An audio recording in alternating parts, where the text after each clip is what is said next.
Let me introduce myself and the participants. I'm Stephen Bayer. I'm Rabbi Emeritus at Congregation B'nai Israel, and I'm going to try not to do this because I'm told it makes people seasick. I'm also the director of JSurge. With me is Phil Jacobs, who is the retired editor of the Baltimore Jewish Times. Hi, everybody. Good morning. And is the editor of JSurge. And with us also is Joe Strassler, who is our resident magician. And just to let you know, Joe has been working indefatigably for over a half an hour, because we had technical difficulties, which we only cleared up literally 2 minutes ago. And without Joe, I don't know what we would have done. And even though he is a Boston Red Sox fan, we don't love him. Right, we still love him. Just so that you know, we're all doing baseball today. Joe has a Boston Red Sox fan hat, and Phil has some type of, Phil, what is your hat? My hat is the Israel's World Tournament Team baseball hat.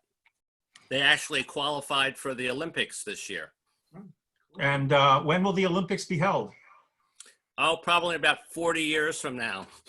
Okay, and I'm wearing a hat from the minor league San Diego team, I believe, called the El Paso Prairie Dogs. Phil and I spent several days in El Paso visiting the migrant camps over the summer. And it was a very unhumorous, if you will, experience. So let me tell you a little bit about JSurge quickly. JSurge is a trans-denominational, which means it's not affiliated with any movement, and our job is to bring Judaism to Jews. So if you're not on our mailing list, I encourage you to get on our mailing list, and if you can let others know about us, if you think we're worthwhile, I would very much appreciate it. And also check out our Facebook page as well. The way we work the meeting is that we will be, if you have any questions, you have the option of either raising your hand, and raising your hand is available to you somehow. Yes, if you bring your cursor to the bottom of the page, you should be able to somehow show a reaction. You can either press the chat button and you can ask a question on the right, which we will get to as soon as we can, or you can raise your hand and Joe will recognize you. We will also have we'll have parts of the program dedicated to questions or comments as well. So we're going to start this week where we ended last week, and that is with the question of, well, we didn't end with this question, but a close question is, how many therapists does it take to change a light bulb? So I'll tell you.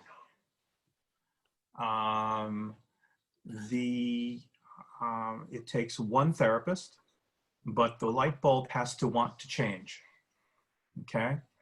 Now, that's a joke. So now we'll start where we ended last week, which is how many Zionists does it take to change a light bulb? And the answer is 4.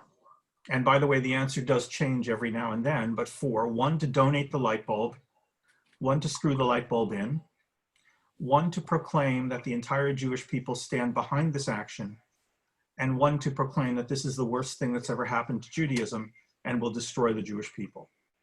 Now, a caveat before we continue.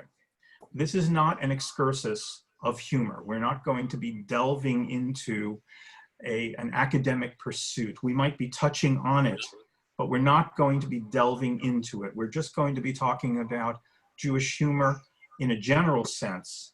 And so with that in mind, I'd like you to consider the possibility that humor itself, or Jewish humor, is a midrash.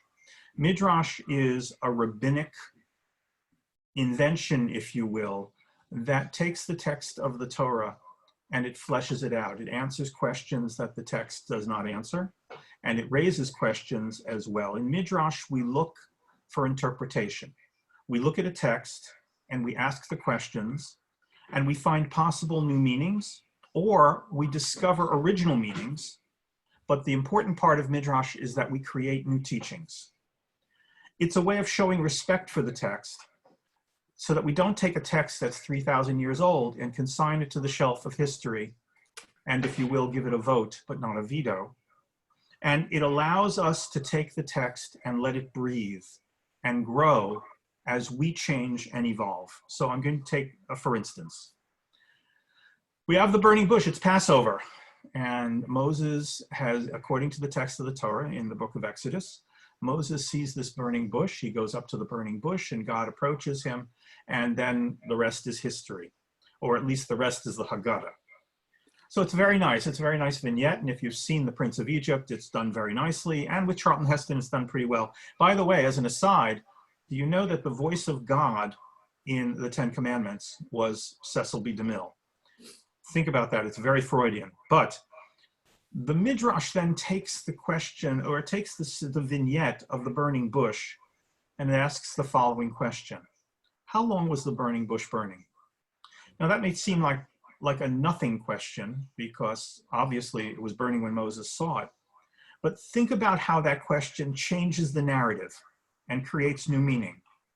Because one of the answers that's given by the Midrash is that the burning bush started burning the moment Israel became slaves. Now, that means it was burning for over 400 years, or close to 400 years, or 210 years, depending on which chronology you accept. But it's burning for that amount of time, and Moses is the only person to come over to it, finally. So look at how it changes the narrative of the Exodus, and look at how it opens it up to a different type of interpretation. It started burning the moment Israel went into slavery, which means that if Irving Goldstein, who lived 150 years into the slavery of Egypt, had looked at the burning bush and seen that it was special, if you had seen that, then Irving Goldstein would have been the Moses. It means that anyone going over to the burning bush at any time within the 400 years would have been the savior of Israel. And look at the meaning that it creates from it. It means that Moses wasn't chosen by God. Moses was, or if you will, Moses was chosen because he was the only person who recognized the importance of what the burning bush was. It means that the potential for salvation was created at the moment the trauma began, and that each of us has the potential to save Israel. We only have to notice or understand what circumstances are and recognizing the correct circumstance, acting upon it. Any of us could have been Moses. And look at how the Midrash, again, expands the meaning of the text, expands the meaning of the story in a way that probably was never intended. So at this point, I hand it over to Phil. Hi, good morning, everybody. I hope you had a nice Passover. I hope you had nice Seders. So I wanted to talk a little bit about the background of Jewish humor, and I am going to take a little bit of an academic approach to it. I do teach Jewish history here in Baltimore at one of our area Jewish day school high schools, and we do spend a great deal of time studying what we call modern Jewish history, but a lot of that time is spent studying the immigration from 1882 to 1924 from Europe to the United States.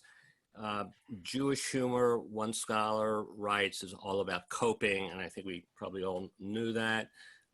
Jews came over here for freedom. Many of them, it's understated that they were miserable back in Europe, coming from the Poland, the Council of the Four Lands, and the Pale of Settlement.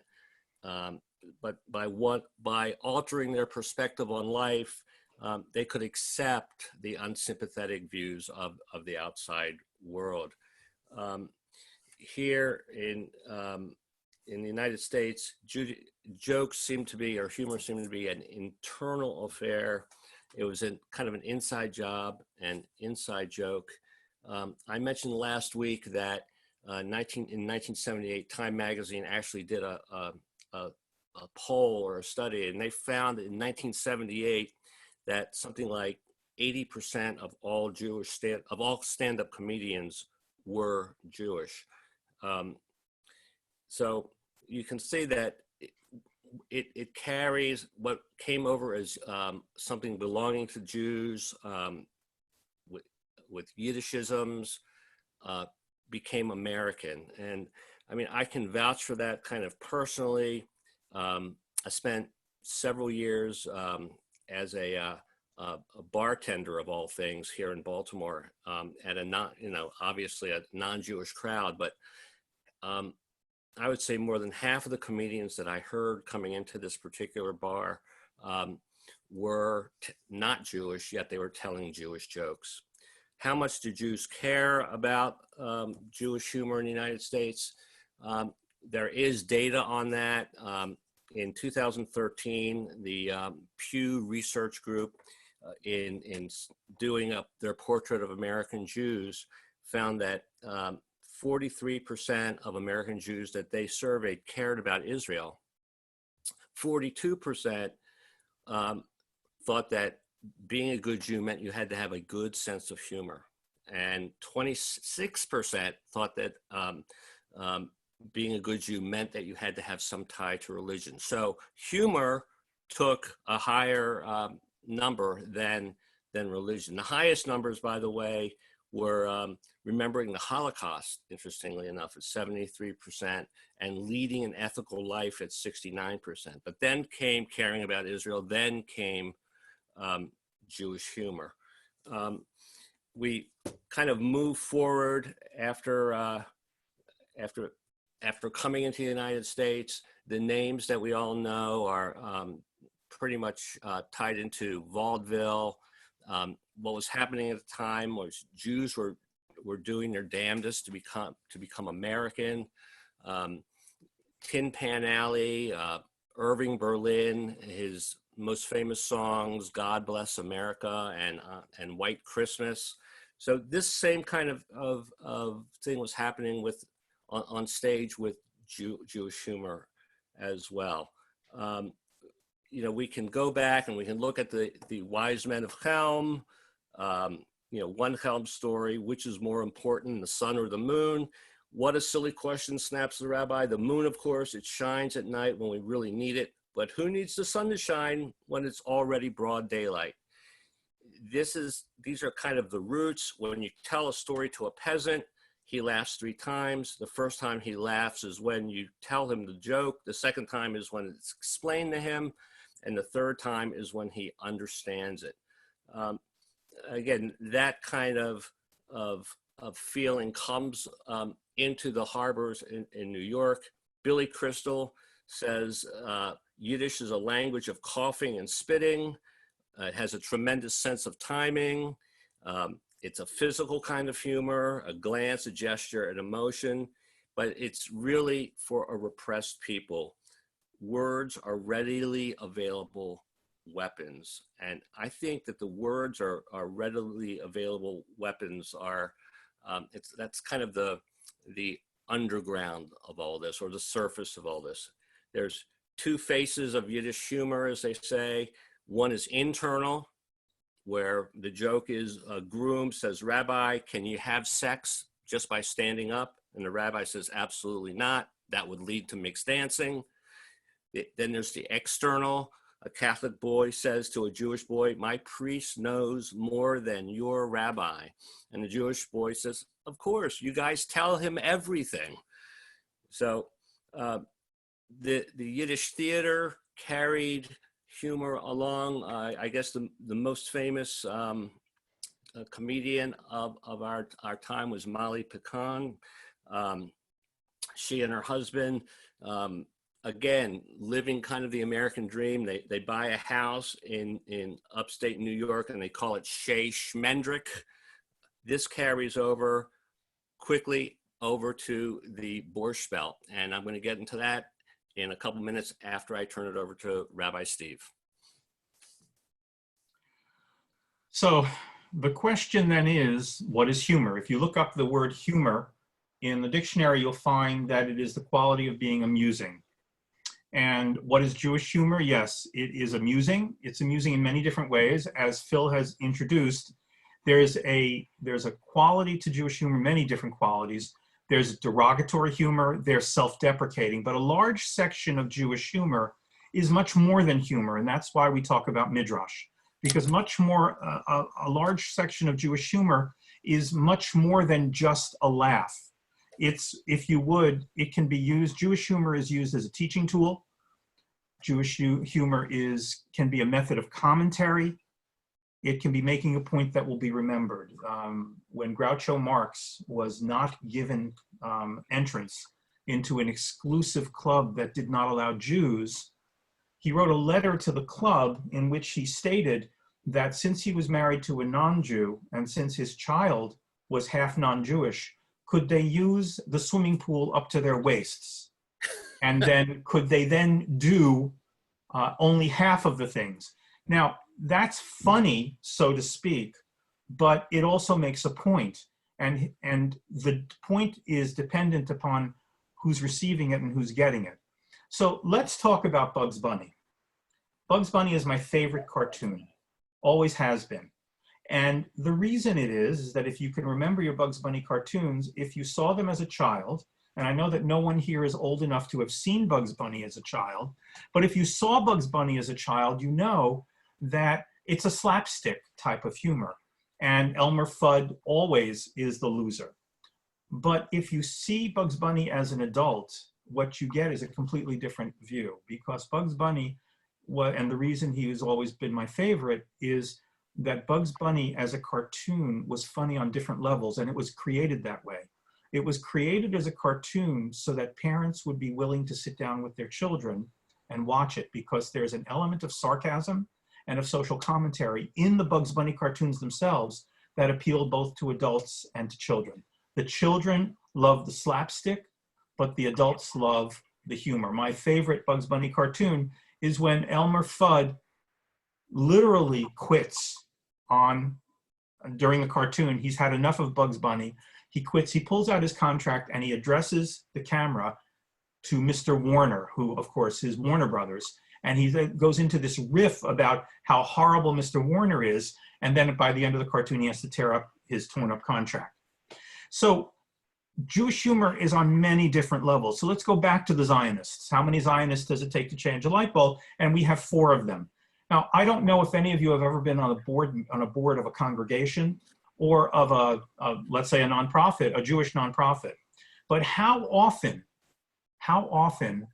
do you think something like that happens in a board meeting? I was a rabbi for 40 years, I still am. And I can tell you that the number of times someone got up at a board meeting and said, if we do this, the Jewish people will be destroyed.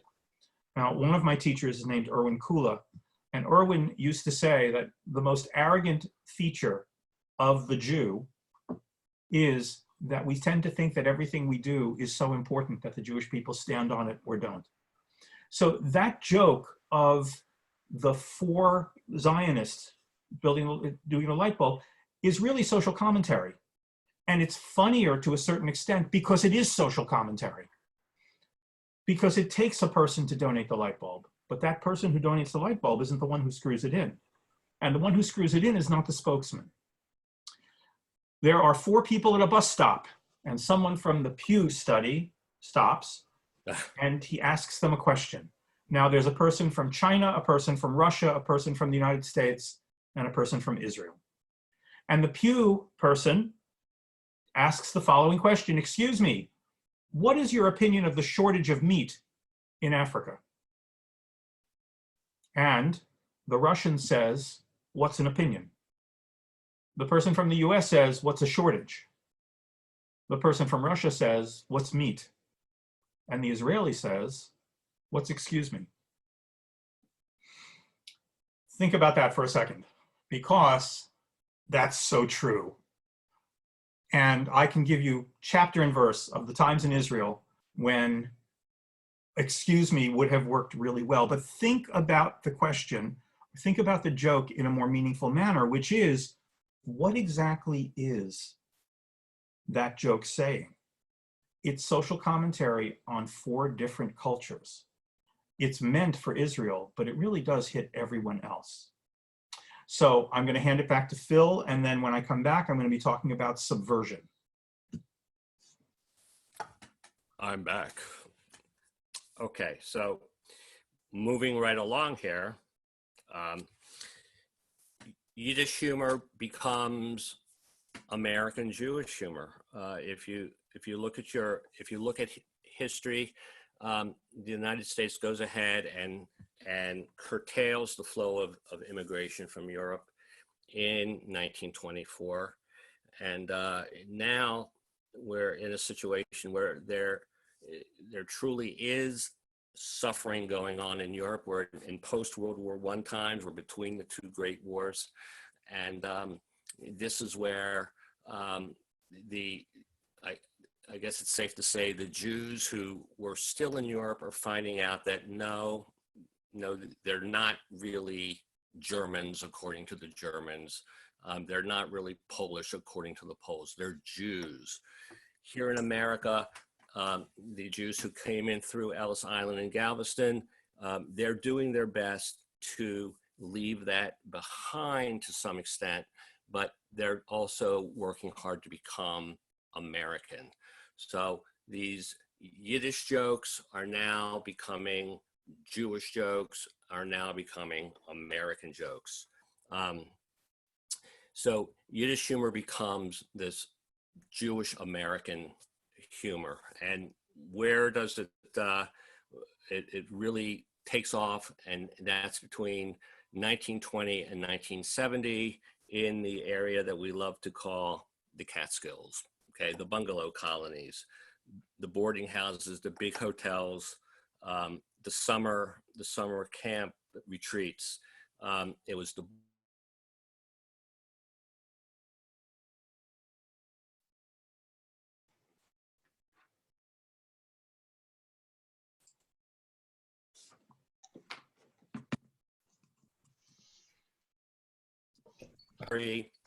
Danny Kaye, Henny Youngman, Buddy Hackett, just to name a few.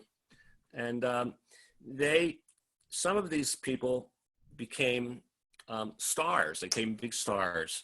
And they mastered this whole genre of delivery and kind of transitioning the Jewish joke into a more of a joke that could be accepted by mainstream America, so they could appear on what would become the next big outlet for them, which would become television. The Borscht Belt humor, I'm trying to find an example here. George Burns was a master of it. And it was you knew the language. When you were going to the Catskills for the summer for a week or two with your family, you understood what was coming from that stage. I mean, if I'm not trying to push any shows or anything, but if you watch a little bit of The Marvelous Mrs. Maisel on HBO, I think the show does an excellent job of capturing that feeling, that genre, if you will. George Burns described himself as a man who was old enough to be his own father. And his partner, Gracie Allen, said, "I was the last girl in Larchmont to get married. My mother had a sign up, 'Last girl before freeway.'" So this is the kind of humor that we start seeing moving forward. Then we get other names coming forward. The Three Stooges, they start as a vaudeville act. They make it on the Catskills. And their jokes are Jewish, but their jokes also transition into a slapstick American expectation. They had a film called You're Not Nazi Spy. They had another film called I'll Never Heil Again, which was made in the US. Buddy Hackett comes along. He becomes a big star in the Borscht Belt. His original name was Butch Hacker. His name was Butch Hacker. He becomes Buddy Hackett. He introduces a great deal of sexual humor. He also introduced stereotypes that would be unacceptable today. And he ends up becoming like one of Johnny Carson's sidekicks. He makes 21 films. He was one of the voices in Little Mermaid, believe it or not. So now we I mentioned earlier before about TVs. In 1948, there were 350,000 TVs in the United States. I think in my neighborhood here in Baltimore, there's 350,000 TVs. By the end of 1948, there's 2 million TVs. Now, in 2020, 1/3 of American households have more than 4 TVs in their homes. Now you're seeing the Jewish jokes coming across, not necessarily religious, with some exceptions, not accents. There's intermarriage. There's still the neurotic insecurity of it all. They're still loud and aggressive. There's really no mention of Israel. Maybe the question of dual loyalty comes up there. And there's this idealized assimilation, if you will. Carl Reiner, Mel Brooks, and the 2,000-Year-Old Man. Again, these are the kinds of, you see Jewish sensibilities with Sid Caesar, Neil Simon. But the Jewish jokes seem to be waning a bit. There was actually an article I read recently about Mel Brooks's 1974 film Blazing Saddles, and could that movie be made today? And that movie also had a sort of a Jewish sensibility about it as well. Now, based on our TV experiences, I mean, there aren't many people out there who follow comedy who wouldn't know who the soup Nazi is. It was a character on Seinfeld, or the famous bris scene from Seinfeld, where the Moel is just a total car wreck of a human being. But Seinfeld moves on, and then we're looking at shows like that bring back the stereotype. The Big Bang Theory, for example, they have one Jewish character named Howard Wolowitz. He's a 30-year-old guy living at home with his mother. He's an engineer, and he's not embarrassed to necessarily to live in his parents' home, but you never see his mother. His mother is a voice in the background, and she is your loving, intrusive, kind of lonely, stereotypic mom. So we see that hit front and center. That show just recently ends. And then again, I know I'm kind of expressing us along here. Then who can't look at HBO and see Curb Your Enthusiasm, where Larry David's show again turns everything upside down. There's the famous Curb Your Enthusiasm Survivor episode, where he invites a person who was a contestant on the TV show Survivor, and somebody else brings over a Holocaust survivor. That's kind of that's Larry David's goal, to kind of aggravate us in that way. The shows progress, and now we're seeing Jews who are out there as gay people, LGBTQ. We see transgender Jews now. And so it's really moved along, but at the same time, there is a struggle. There's a difficulty there because many Jewish comedians now, or comedians who happen to be Jewish, they want to expose the difficulty or the inconsistency of the times. And one person I'm going to bring up, you might roll your eyes a little bit about, is Sacha Baron Cohen, when he came out with Borat, and the movie opens famously with, well, not so famously, but with something called the running of the Jews. And it was meant to be offensive. And I think it was during the Borat movie that he plays he's playing in a country western bar, a guitar, and he comes up with a song called Throw the Jews Down the Well. And in a documentary style, the people in the room who were not actors got into the spirit of singing Throw the Jews Down the Well. So again, it can really touch a place where we live. I can remember a dear friend of mine and I, we snuck out of work to go see Borat. It was middle of the day. It was at 2 o'clock on like a Thursday. And we really didn't want to let people know we were going to go see this film, but we went to a kind of an artsy theater here in Baltimore, and we walked in the theater, and the place is packed with Jews that we knew from our neighborhood who were doing the same exact thing.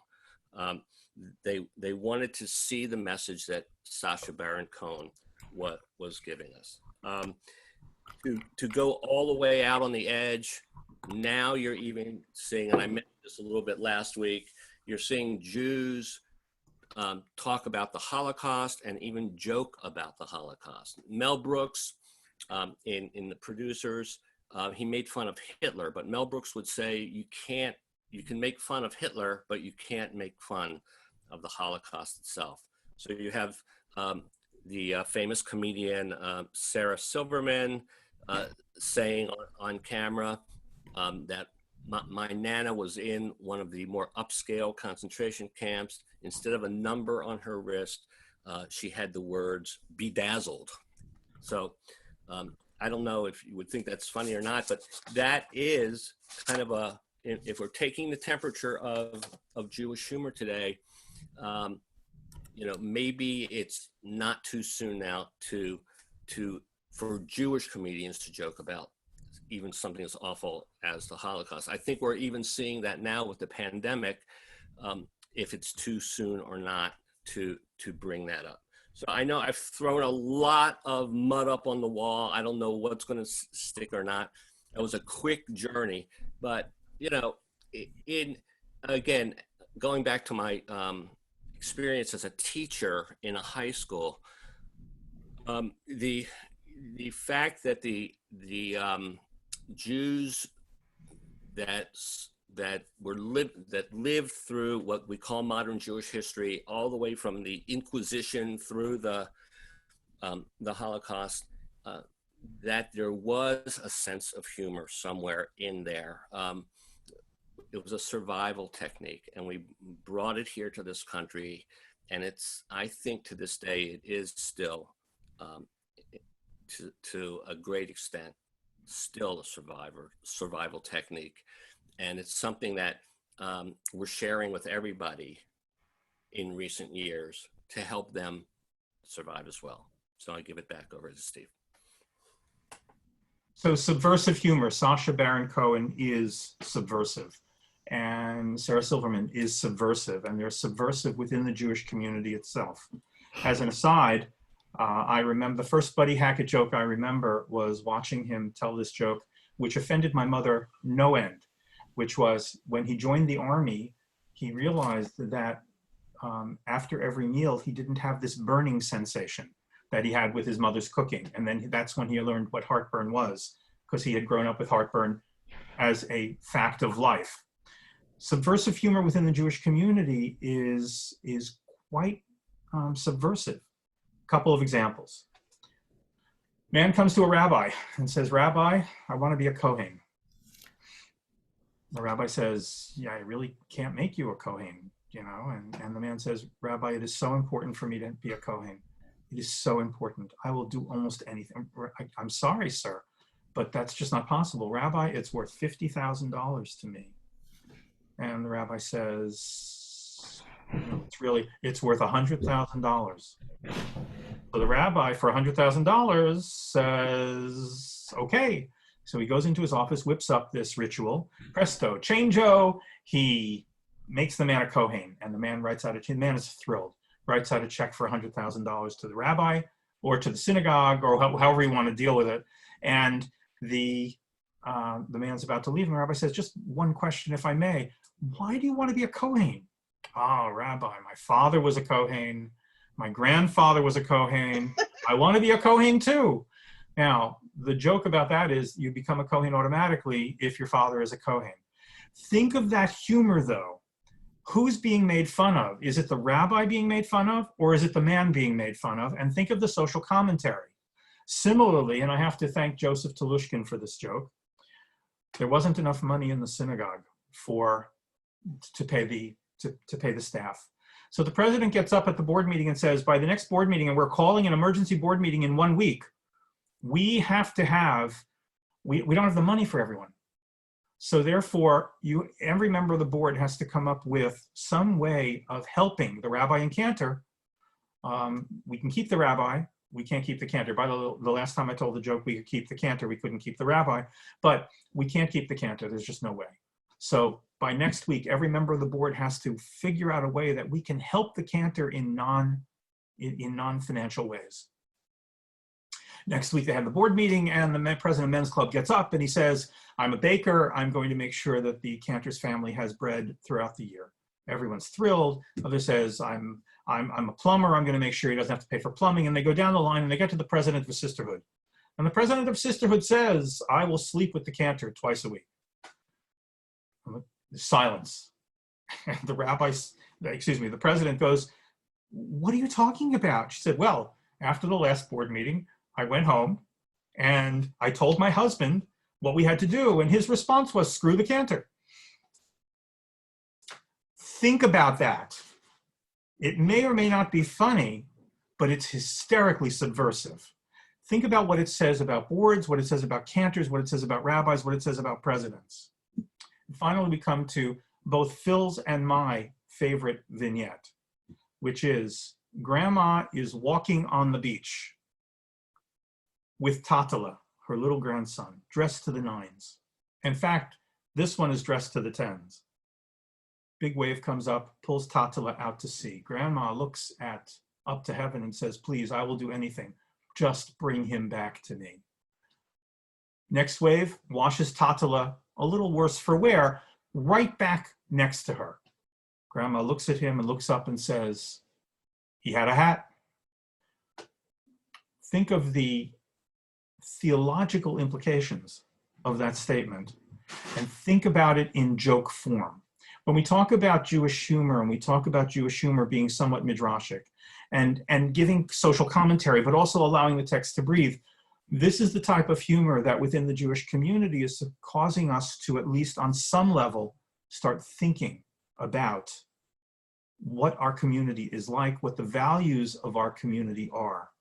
I posted on the chat that I've never seen Seinfeld, truthfully, except for 2 episodes, which I did not enjoy. And I'm not interested in Seinfeld or in Curb Your Enthusiasm. I'm more of a Monty Python freak. But that said, all of the different types of Jewish humor, most of it is a commentary or can be interpreted as commentary on our community as well. So with this, we come to a time, if anyone has questions or comments, you can either raise your hand and Joe will recognize you, or you can chat, you can put them in the chat and we will answer it.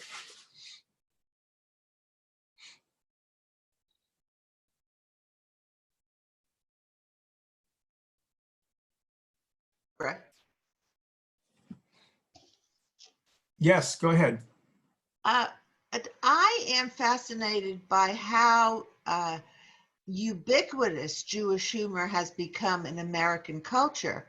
And I think there's been the role of Jews in communication in American culture has been enormous, and it goes back to the 20s, and maybe even further than that. But I've always fascinated by the fact that when I'm in Los Angeles, there isn't a non-Jewish person that I have ever met in Los Angeles who has not been to a bar mitzvah. And as we know, bar mitzvahs are the place where most Jewish humor takes place. Right. Listen of Goodbye Columbus. Yes.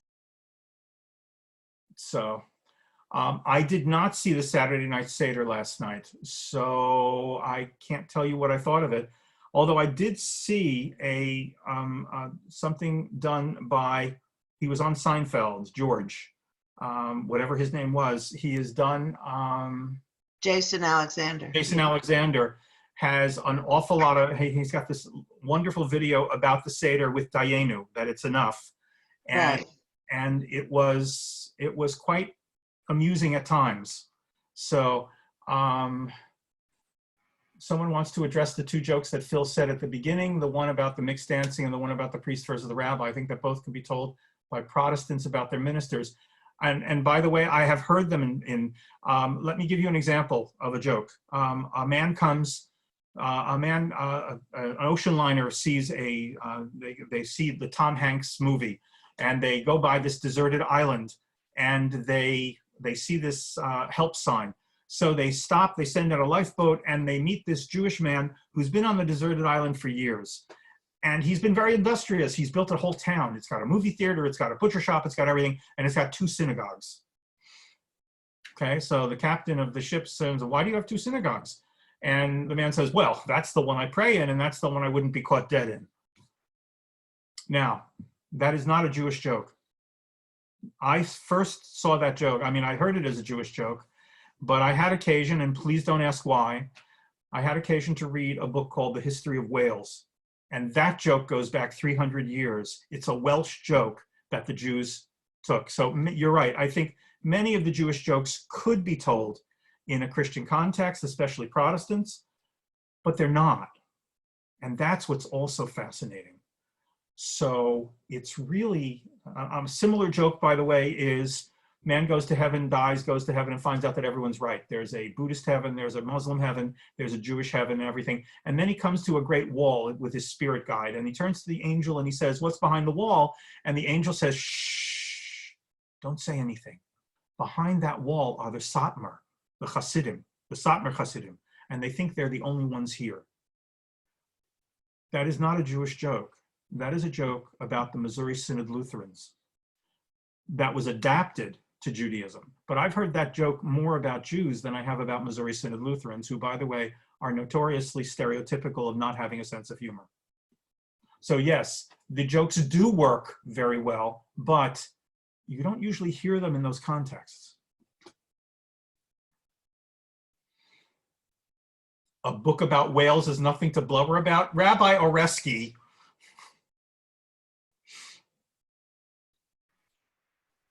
Is Jewish humor more associated with Ashkenazic Jews? Phil, can I give that one to you? Absolutely. It is a great observation you make, and that's something that we talk about in class as well, that there is Sephardic humor, but the humor that branded itself as Yiddish and then American Jewish humor is mostly Ashkenazic in background. I also wanted to address something from an earlier question. Last night, Jason Alexander hosted the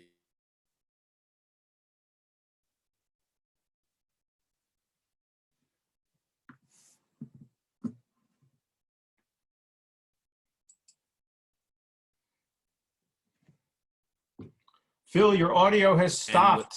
Right, now it's on. Okay. The 3 of the people that Jason Alexander started off with yesterday, I think 3, they were talking about the Dayenu from the Seder. And I'm pretty certain that the 3 people that were on there with him talking about Dayenu weren't Jewish. So, and you know, that again is because of something that the first questioner kind of touched upon, that, you know, many of these words like kibbutz and, you know, shmendrik and you can come up with other ones as well. Kvetch, you know, it becomes part of the American vocabulary. So there are so many of us who have non-Jewish friends who, when we could invite friends to the Seder, would come and join us for the Seder. So they know what Dayenu is, and they know the tunes. I think they even joked on the show that I saw last night about Chad Gadol as well. I mean, so there's it's transcended, and some of this comes from, well, a lot of this comes from our assimilation. So, and I thought Jason Alexander did a really good job in hosting this yesterday. I've seen him 3 times do his show that he does for synagogues, I guess, and each one has been very, very different. And he goes all. Phil, your audio is off.